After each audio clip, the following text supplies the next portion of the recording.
اللہ کی محبت ایک ایسا اثر ہے جو انسانی روح اور دل پر سب سے گہرا اثر ڈالتی ہے۔ السلام علیکم، یاسمین وائز میں آپ کو خوش آمدید کہتے ہیں۔ آج ہم ایک ایسے موضوع پر بات کرنے جا رہے ہیں جو ہر دل کو چھو لیتا ہے اور ہر روح کو سکون دیتا ہے۔ یہ ہے اللہ کی محبت اور انسانی دل کا رشتہ۔ اس ویڈیو میں ہم دیکھیں گے کہ اللہ تعالیٰ کی محبت انسانی دل کو سکون اور قرار بخش سکتی ہے۔ قرآن میں اللہ تعالیٰ نے اپنے بندوں سے محبت کا اظہار فرمایا ہے۔ سورہ بقرہ میں اللہ تعالیٰ فرماتے ہیں، ترجمہ: بے شک اللہ نیک اور احسان کرنے والوں سے محبت کرتا ہے، یعنی اللہ کی محبت ان لوگوں کے لیے ہے جو نیک اور احسان کرتے ہیں۔ یہ محبت اتنی بڑی رحمت ہے جو ہر بندے کے دل کو سکون اور تسلی دیتی ہے۔ جب اللہ ہم سے محبت کرتا ہے تو ہمیں کسی اور سے کچھ پانے کی ضرورت نہیں ہوتی۔ اللہ کی رحمت اور رحم کے بارے میں سوچیں۔ اللہ تعالیٰ گناہ گاروں کو بھی اپنے قریب آنے کا موقع دیتے ہیں۔ ایک حدیث میں فرمایا گیا ہے، اللہ کی رحمت تو اس شخص کے قریب ہے جو توبہ کرتا ہے، یعنی اللہ تعالیٰ کو یہ پسند ہے کہ بندہ اپنے گناہوں پر شرمندہ ہو اور توبہ کر کے ان کے پاس واپس آئے۔ یہ وہ رحمت اور رحم ہے جو انسان کے دل کو ایک نئی امید اور روشنی دے دیتا ہے۔ اللہ تعالیٰ نے قرآن میں ارشاد فرمایا ہے، ترجمہ: بے شک اللہ کے ذکر میں ہی دل کا سکون ہے۔ یہ آیت کتنی خوبصورت ہے۔ اللہ کا ذکر انسان کے دل کو تسلی اور سکون سے بھر دیتا ہے۔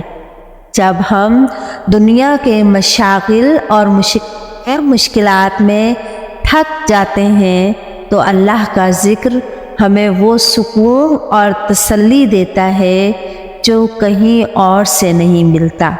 نماز اور عبادات میں کتنا سکون ہے۔ جب ہم سجدے میں جھکتے ہیں اور اپنے رب سے بات کرتے ہیں تو یہ دل کو وہ قرار اور خوشی دیتا ہے جو صرف اللہ کی عبادت میں ملتا ہے، ایک حدیث میں ہے کہ سجدے میں جو سکون ہے وہ دنیا کے کسی اور عمل میں نہیں۔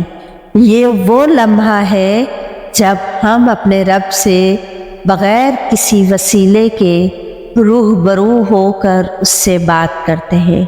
نماز اور قرآن کی تلاوت انسان کے دل کو سکون اور دلچسپی سے بھر دیتی ہے۔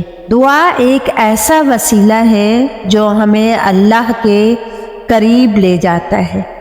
جب ہم اپنے دل کی باتیں اس سے کرتے ہیں تو وہ ہمیں سنتا ہے اور ہمیں تسلی اور قرار دیتا ہے۔ اللہ نے قرآن میں فرمایا، مجھے پکارو، میں تمہاری دعاؤں کو قبول کروں گا۔ اس دعا کے ذریعے اللہ ہمیشہ ہمارے قریب رہتا ہے اور ہمیں مشکل وقت میں بھی سکون فراہم کرتا ہے۔ جب ہم اپنے تمام معاملات میں اللہ پر بھروسہ کرتے ہیں اور یہ یقین رکھتے ہیں کہ وہ ہمارے لیے بہترین فیصلہ کرے گا تو دل اور ذہن میں ایک عجیب سکون اور قرار آتا ہے۔ ایک حدیث میں ہے، جو اللہ پر بھروسہ کرتا ہے اللہ اس کے لیے کافی ہے۔ یہ بھروسہ اور یقین ہمارے دل کو سکون اور قرار سے بھر دیتے ہیں۔ ہماری تمام پریشانیاں اور غم ہمیشہ کے لیے دور ہو جاتے ہیں۔ اور آخر میں ایک چھوٹی سی دعا جس میں آپ تمام لوگ شامل ہو جائیے اور آمین ضرور کہیے۔ یا اللہ ہمیں اپنی محبت اور اپنے ذکر سے ہمیشہ قریب رکھ، ہمیں وہ سکون عطا فرما جو صرف تیرے قریب آنے میں ملتا ہے، ہمیں ان لوگوں میں شامل کر جنہیں تو اپنی محبت اور رحمت سے نوازتا ہے۔ آمین ثم آمین یا رب العالمین۔ ناظرین، اگر اس پیغام میں سکون اور راحت محسوس کریں تو لائک، سبسکرائب اور شیئر کریں۔